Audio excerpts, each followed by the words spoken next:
Okay,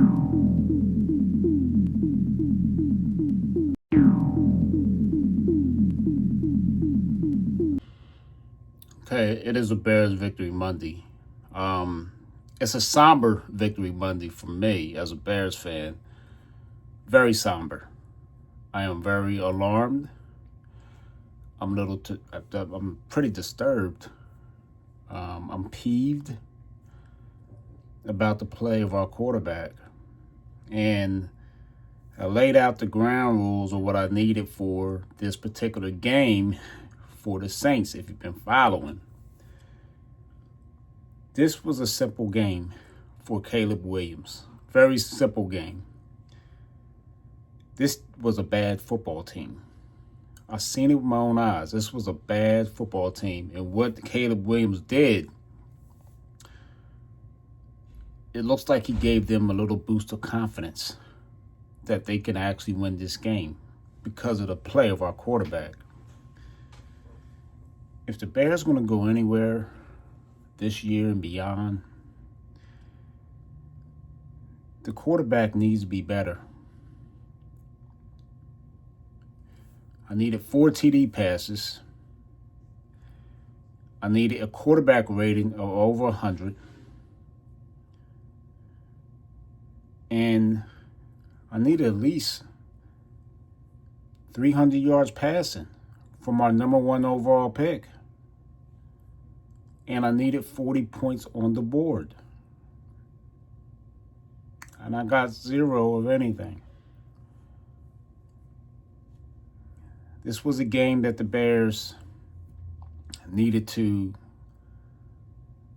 stamp their ticket to being recognized as a solid football team. And the Bears won the way that we're pretty accustomed to them winning. Strong defensive play, turnovers, short field, little field goals here and there, and running the football. But we have this number 1 draft pick with all these so-called weapons. We got Colson Loveland, okay, the tight end, drafted top 10 tight end. Rome Odunze, number 1 draft pick.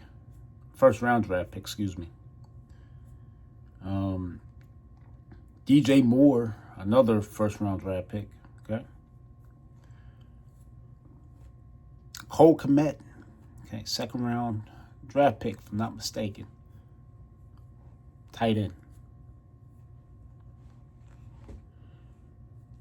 All these weapons. DeAndre Swift, first round draft pick. All these weapons. And I'm seeing screens from this quarterback. I should be seeing deeper routes. I should be seeing the quarterback's eyes manipulating the defense by now. This is week 6 or week 7. You've had a bye week. This is unacceptable. I don't think Caleb Williams is going to make it out of my doghouse. He might have made it out of yours. He may be fine and dandy with you, but he's not out of my doghouse because he played like dog shit yesterday. Total dog shit. And there's no reason why the Bears shouldn't have 40 points on the board yesterday.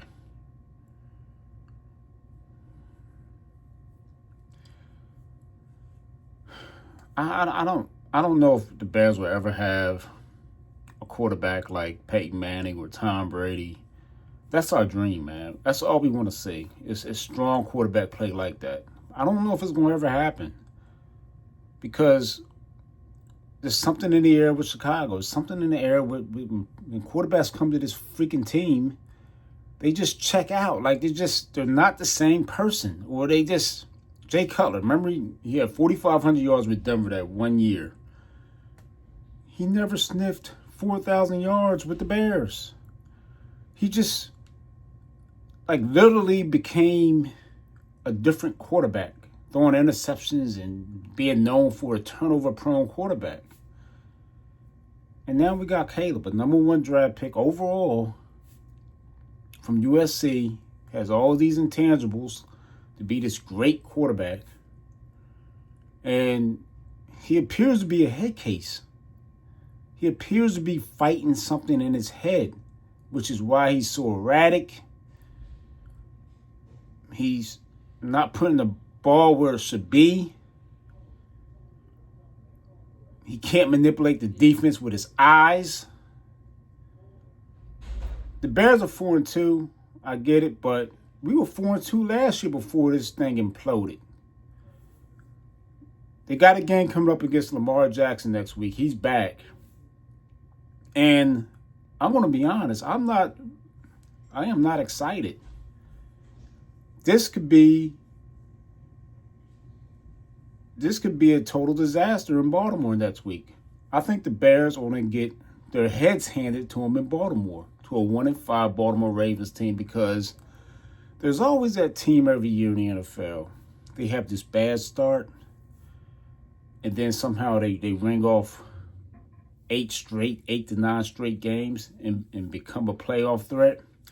The Baltimore Ravens are that team this year. They could be that team this year, where things didn't start well for them, but once they got that bye week and got everybody back healthy, they string off 8 to 9 straight wins.